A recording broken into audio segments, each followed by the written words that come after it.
This is a 1987 Duchevaux Charleston. So one of the latest models. Beautiful Art Deco design. I bought it a year ago in Canada. I had just had surgery and had to sell my track car, an M2, BMW M2. I thought, what would be the opposite of a race car, but just as much fun? Well, obviously, if you've seen the Chris Harris video, you know the answer is a Duchevaux. And it was. So I found it on Vancouver Island, had it shipped to AB Services, a specialist for Duchevaux in Vancouver. Then I flew out there, picked it up, after they'd gone through it with a fine-tooth comb and repaired everything that could possibly need to be repaired before going on a 2,000-mile road trip. My friend Dave came out from Virginia. We've been doing road trips together since 1972. I picked up the car in Vancouver. I picked him up at SeaTac Airport. Then we drove down, went to the Columbia River, hit the coast, and drove all the way down the coast. So Canada to Mexico, basically. It's a great ride down Oregon coast, Northern California coast. We stopped in Sebastopol to see friends, stopped in San Francisco to see Dave's Uncle Chico, who was 92, then out to Half Moon Bay, then on down the coast.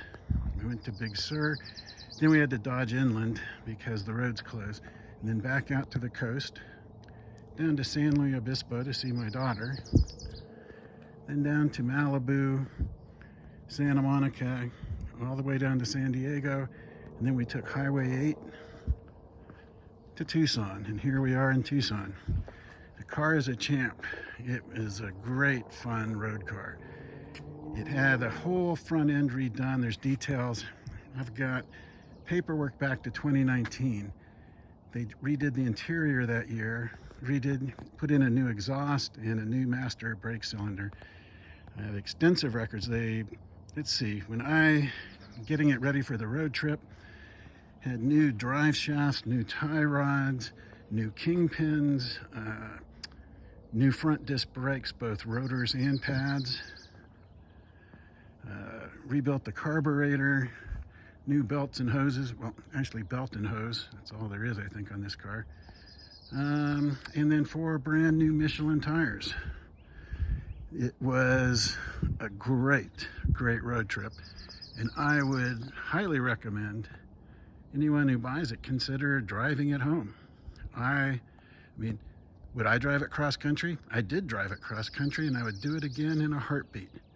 It's a great car. So we'll detail everything with stills. There's no rust. There's a few paint chips and blemishes, but otherwise it's in beautiful shape and drives like a champ. We'll do a driving video. We'll run all the lights and turn signals. I just had an oil change. It's ready to go. And I'll miss it, but the deal I made with my wife when I bought it was I'd keep it a year since the garage is over full. I had my fun. I had the road trip. Good thing with getting to see my old friend Dave. And now it's time for it to move on to the next person.